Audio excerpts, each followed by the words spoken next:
Bonjour Louis, Bonjour Aurélie. je suis contente de t'avoir écorché ton prénom. C'était important pour moi de le dire correctement. Oui, mon nom c'est Duy, D-U-Y. Mon prénom c'est Đinh Công.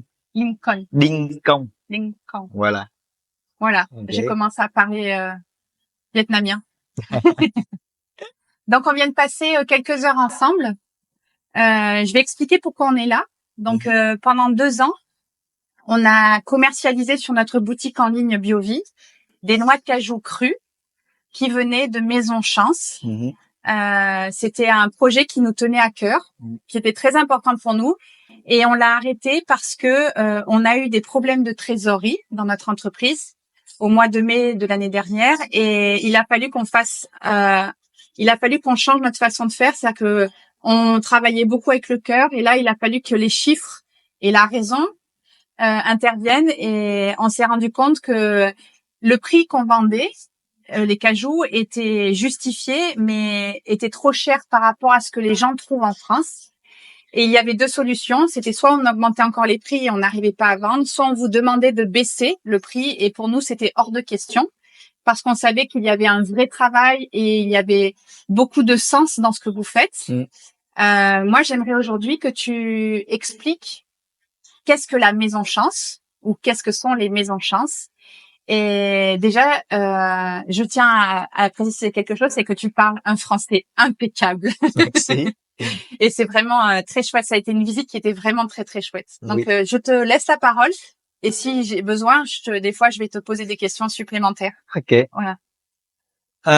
Maison Chance, c'est une association qui existe au Vietnam plus de 30 ans. On a fêté les printemps des 30 ans de Maison Chance l'année passée.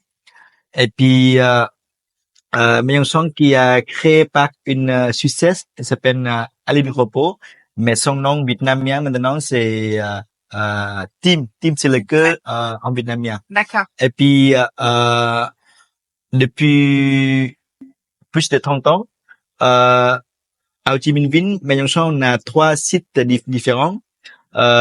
Et puis on a le nouveau centre à Đắk Nông qui a existé depuis 2019. Donc au total, nous avons 4 centres différents de Maison Chance. Donc on a le foyer, c'est l'octroi de Maison Chance depuis tout début, qui a monté par Tim Allen depuis en 1993 C'est là où on dort, nous. Non, Non. ça c'est le premier toit de Maison Chance qui existe toujours aujourd'hui pour accueillir des bénéficiaires qui prennent en charge 100% de Maison Chance, comme des personnes situation handicap ou des enfants orphelins. Et le deuxième centre où on est là, c'est le centre en vol qui existe depuis 2006. C'est le centre formation professionnelle.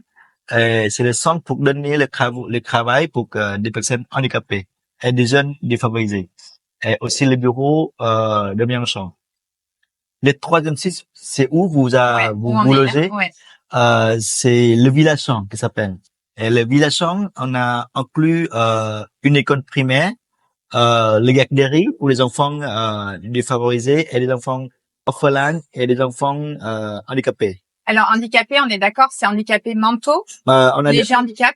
On a handicapé mentaux et physique. D'accord. Soit handicapés mentaux, soit physique, ou les enfants sont les deux. Et puis au village Chance, nous avons aussi des appartements adaptés pour des couples qui vivent là-bas. Sont des personnes en roulant. Donc ils vivent avec soit avec leurs enfants, soit les deux célibataires qui partagent un appartement comme ça. D'accord. Voilà. Et nous, alors donc on a vu l'école, c'est assez impressionnant parce que vous êtes super bien équipés, hein, vous leur faites faire plein de choses. Oui. Ils peuvent faire de l'escalade. Là, il y avait une initiation au taekwondo quand on est passé. Ouais. Il y a aussi, ils font des ateliers. Là, il y avait des étudiants coréens qui sont venus pour animer les classes. Ouais. Et il y avait l'atelier boulangerie. Voilà. Oui, tout ce que Maison Chance on a fait jusqu'à maintenant, ce que Tim, soit on fait pas. Mais si on fait, on fait bien. Ouais. Parce que comme tu as vu à l'école au Village Chance, comme tu as dit qu'on est bien équipé. Mais parce que les enfants chez nous, c'est des enfants défavorisés. C'est des enfants qui sont moins sociaux que les autres enfants. Donc, on essaye toujours de leur donner le mieux possible pour qu'ils puissent sentir qu'ils sont égaux que les autres enfants. Qu'ils ont leur place aussi. Ouais. Oui. Et qu'ils ont, c'est chouette, très chouette.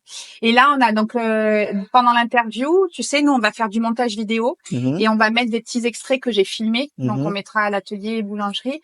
Je vais citer les ateliers que tu nous as montrés et tu me dis si j'en oublie, d'accord? Donc il y a un atelier broderie, c'est le dernier. Oui. Voilà. Il y a l'atelier couture. Oui. Et en ce moment, vous bossez beaucoup parce que vous préparez les paniers Oui. que vous offrez au moment du jour de l'an, la fête de traite. La fête du traite, c'est voilà. Ouais. C'est le 29 janvier. À peu près, ouais. Ouais. Donc, il y a un panier garni où on retrouve beaucoup de produits de Maison Chance. Oui.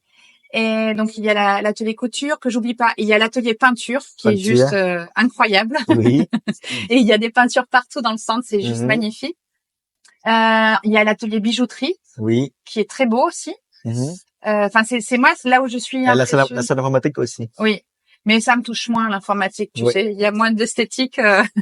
Ça, c'est plus pour Eric. Et boulangerie ou Villachon aussi. Oui, ça, alors, il y a la boulangerie. Où t'as goûté les tuiles amandes. Alors, normalement, tu sais, nous, on mange plus, des farines, des choses comme ça, puisqu'on mange tout cru. D'accord. Oui. Mais c'est chouette de voir, non, alors, que je précise une chose, c'est pas des bénévoles qui travaillent.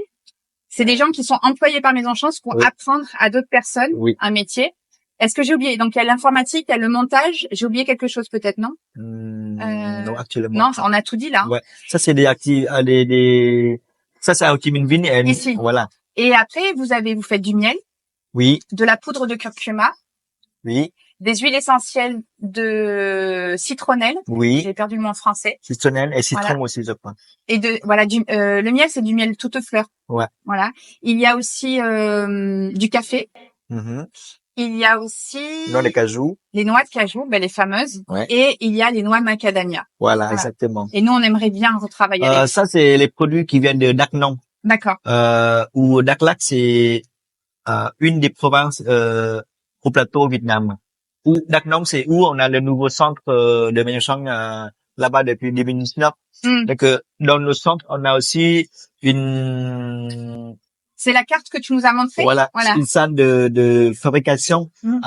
Donc mes amis là-bas, mes collègues là-bas, ils font des lunes essentielles que tu as vu, des noix. J'ai oublié la vanille. La vanille aussi. Oui. Et puis on a planté la vanille. Je pense que je me rappelle plus combien de temps. Elle nous disait il y a 2 ans. Il y a 2 ans à peu près, ouais. Et il faut attendre encore quelques années pour voir. Et puis on essaye toujours de pouvoir produire un produit de vanille qui est super, c'est des bons au goût. Voilà. Ouais. Et je pense que je remonterai pour prendre une photo de la carte, tu sais, pour montrer. Et pour moi, ce qui est le plus important, c'est de dire aussi comment vous fonctionnez, en fait. Comment c'est possible qu'un lieu comme ça, enfin, que des lieux comme ça, une dynamique comme ça, une communauté comme ça, fonctionne. Mae Chong, on peut, exister jusqu'à maintenant grâce des dons, grâce des gens qui a du cœur de profond pour nous aider.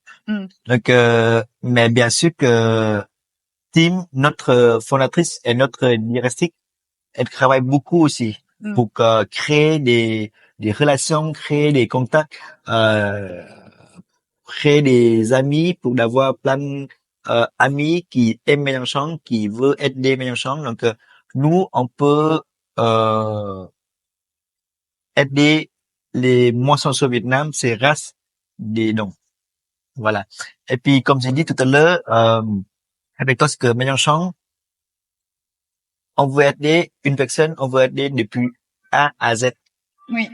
Ça te dit que, comme moi, par exemple, quand je suis venu à Mae Chong, j'avais à peu près 14 ou 15 ans, je me rappelle plus.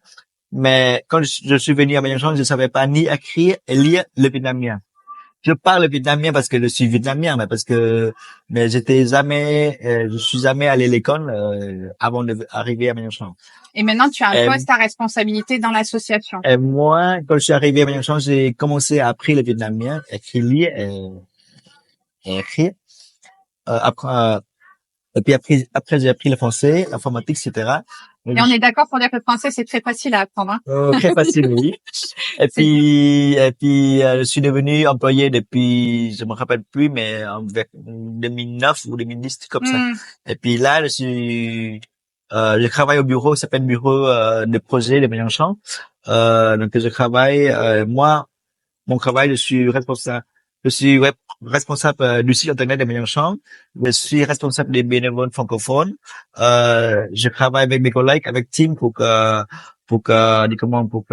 chercher du fonds aussi.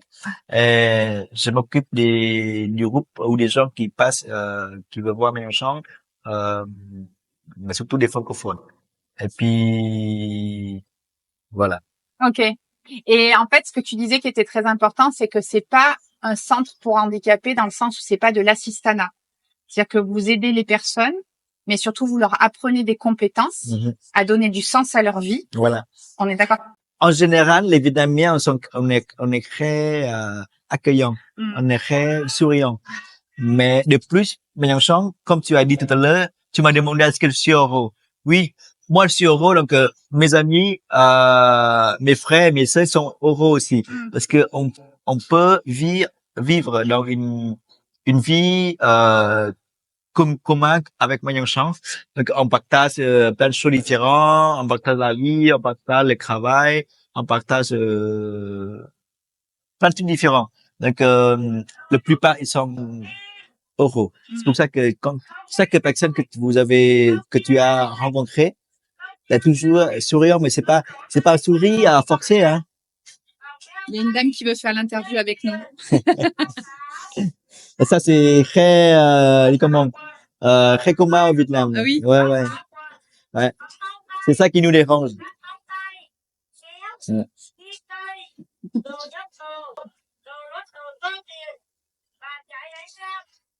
Voilà.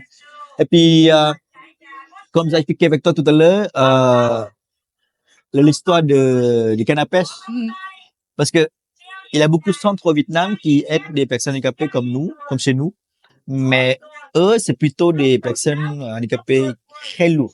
Donc, il peut rien faire. Il est accueilli, il offre en toit, il offre les repas 3 fois par jour.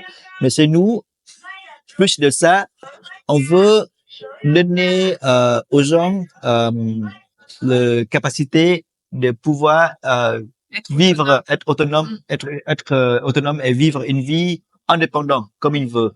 Par exemple, les premiers temps qu'ils sont arrivés à Mélenchon, soit ils doivent apprendre un métier, soit ils vont à l'école, les enfants.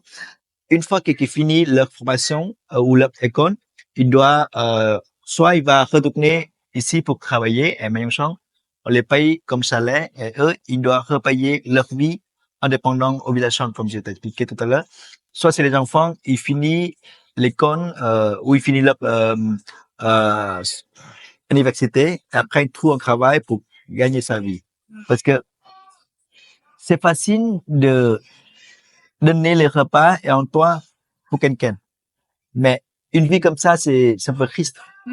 Parce que Mélenchon, on veut que on est handicapé, mais on n'est pas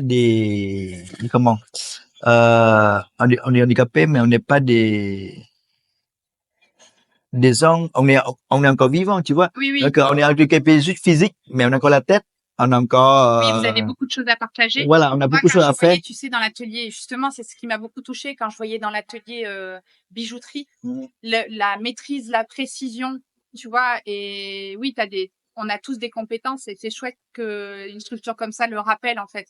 Tu sais, en Europe, il y a beaucoup de personnes qui sont en quête de sens. Et souvent, ce qu'on dit, c'est que tu parlais de l'expression de donner un poisson ou d'apprendre à pêcher et de savoir se servir d'une canne à pêche. En Europe, ce qu'on pourrait dire, c'est qu'on est beaucoup à se plaindre la bouche pleine. Ouais. Tu sais, tu vois ce que je veux dire. Et c'est vrai que voilà, moi, je suis très émue. Faut pas que j'aille trop sur ce terrain-là parce que ça va être difficile pour moi de continuer, mais je trouve ça important d'avoir des rappels comme ça et de savoir que nous aussi, qui avons la bouche pleine, on peut aider des gens comme C'est difficile de comparer entre la France et le Vietnam oui. parce que la France, vous avez développé avant le Vietnam au moins plus de 100 ans. Nous, c'est tout nouveau après la guerre. Et puis avec des gens vietnamiens, des gens comme nous, euh, il y a beaucoup de gens, ils sont, ils veulent sortir de la Pauvreté. pauvreté. Donc, pour pouvoir les sortir ça, il faut travailler. Il faut gagner la vie. Donc, nous, des fois, on se plaint aussi, mais très peu. Parce on veut, comment, on veut devenir une personne mieux que où on est né. Parce que ça veut dire pas que on veut changer notre capacité ou on veut pas changer notre caractère. On veut changer la façon à vivre. Parce que c'était trop difficile avant. Oui, voilà. J'imagine. Voilà. Donc, Mais tu sais, je vais te dire quelque chose. C'est que je pense que nous, en Europe, ça nous arrange bien que vous ayez 100 ans de moins. Parce que là, quand on est venu ici, on est venu à pied. Et j'ai vu les ateliers clandestins ouais. d'habits qui sont, je n'expliquerai même pas comment c'est fabriqué et le prix où c'est vendu en France. Donc, on est très content quelque part, tu vois. Ils travaillent jour et nuit, ils travaillent jusqu'à dimanche. Hein. Ouais. Et oui, c'est un peu l'état du monde aujourd'hui. Mais voilà, on va quand même rester sur une note très positive. C'est nous, ce qu'on va faire sur la vidéo, c'est qu'on va mettre en dessous là où on peut vous joindre. On peut visiter les centres. On peut venir y loger. Nous, c'est ce qu'on fait. On loge chez vous et contre un loyer. Enfin, on paye, mais on sait où est-ce que ça va justement. Et qu'est-ce qu'on peut faire d'autre pour vous aider? C'est parler de vous, en fait. Comme tout à l'heure, tu m'as dit que vous étiez notre client, notre partenaire. Oui. Pour que les noix de cajou crus. Ce serait de trouver des partenaires. Mais comme vous avez eu des difficultés pour les revendre, donc maintenant à partir cette année, peut-être tu vas pas nous travailler. On aimerait bien. Ouais. Mais tu peux, si tu aimes Mélenchon, vous êtes amis de Mélenchon, vous pouvez toujours trouver des moyens, des solutions pour que nous aider. Par exemple, vous avez une réseau sociaux, vous avez des clients, vous avez des amis, vous avez plein de gens que vous connaissez. Bah, vous pouvez parler de Mélenchon, vous pouvez faire la publicité pour Mélenchon. Bah, en plus, vous avez déjà vu tout ce que on a à Mélenchon et puis toutes les activités que Mélenchon on a. Vous pouvez parler ou partager ce que vous avez vu avec vos amis. Comme ça, bah peut-être un ou deux, ouais, on sait jamais, un ou deux ou 10 sur 100 personnes qui peuvent nous aider. C'est au Vietnam, en vietnamien, on a une phrase avec un arbre, on ne peut pas d'avoir une forêt. Mais si on a 10 arbres ou on a 100 arbres, ça vient en forêt. Tu vois? Donc, par exemple, une personne, on ne peut pas changer le monde. Mais peut-être 10 ou 100 ou peut-être plus de ça, bah, on peut changer pas du monde, mais certains